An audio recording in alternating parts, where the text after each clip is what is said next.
again with me, Travis. And what we're going to do in this tutorial, or in the next few tutorials, is we're going to work with some data. Saving data to the phone, saving data privately so no one else can access that data, publicly on the SD card, and just some primitives that we can save as well. So I'm going to show you different ways that you can save and how to do that. We're going to get into a little bit more depth than what we have worked with previously.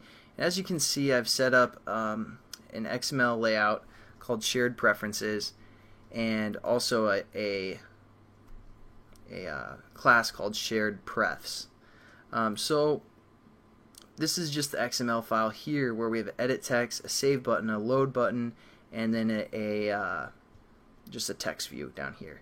And what I've done is I've created this class again called Shared Prefs, and we have two variables we want to use throughout all of our class. So we define them above again, our edit text and our text view, called mine shared data and data results.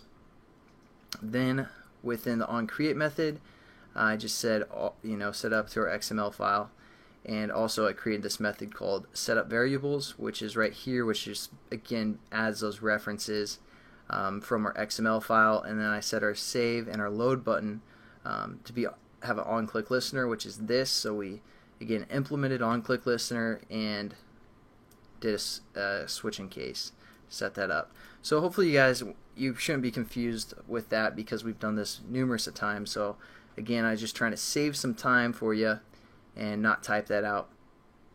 Hopefully you guys, if you guys have been following the series, you should probably be able to do that easily by now in your sleep. So let's get into it. As you can see, this type of data is called shared preferences. That's the way we're going to save our data and receive our data.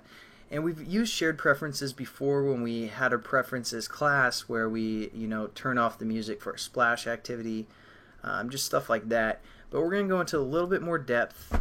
And just to clarify, the shared preferences is a way to store private primitive data in like a key value pair, and that was the definition off the Android developer page. So it's basically we're using key and value pairs to save data, and we can just save like strings, stuff simply like that, booleans, different types of variables for the most part. So what we're going to do within our onCreate or our onClick method for our save is we're going to get our edit text and read the text and convert it into a string as always. So we're going to say string, and then we're just going to call this like string data, something like that. And again, we just use our edit text, which we called shared data dot get text, and then toString. So again, nothing new there. And what we've done is we've set up a string variable, and this is the kind of variable that we want to save. And when we're working with this shared preferences type of saving, we need to have some kind of file name. So what we're going to do is we're going to create that file name above our classes right here with our edit text and our text view, and it's going to be a string. So we're going to say string, and we're just going to say prefs, or we're going to say our file name, something like that.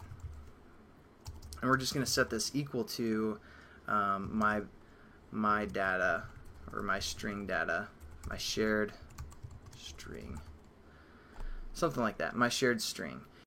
And we don't want this file name to change, so what we're going to say is we're going to say static. And basically what static means is it's like, hey, don't try and change this, you jerk. Just keep it the same and everything's going to be cool. So basically this file name will never change. Basically, what's that saying? Or it can't change.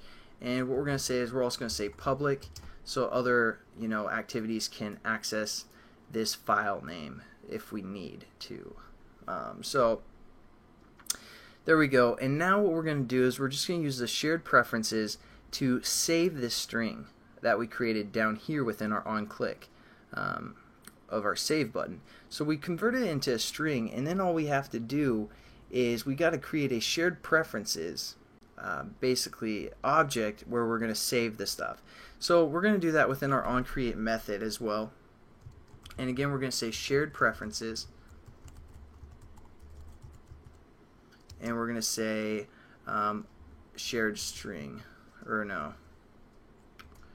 yeah, we're just going to say some data, something like that. And again, we have to import this, and what we're going to do is we're going to say get shared preferences,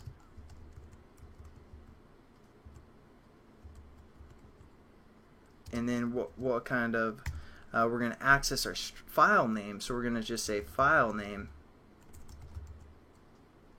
and then comma and 0.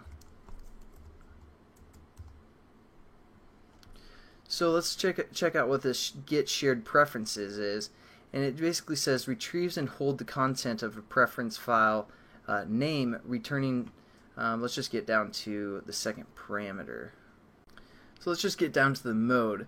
So basically what the mode says is it's kind of the way that we want to be able to write this. So use 0 or mode private for the default operation, which is what we're going to do. But you can also do mode world readable, so the world can read, and writable to control permissions, and you know, some other options that you can use for that second parameter.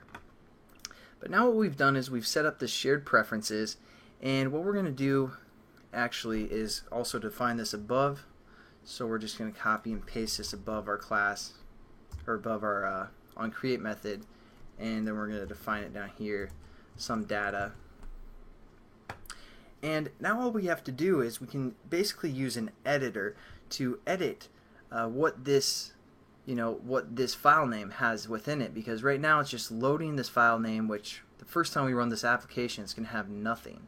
So we're loading the file name, and now we want to be able to edit it within our save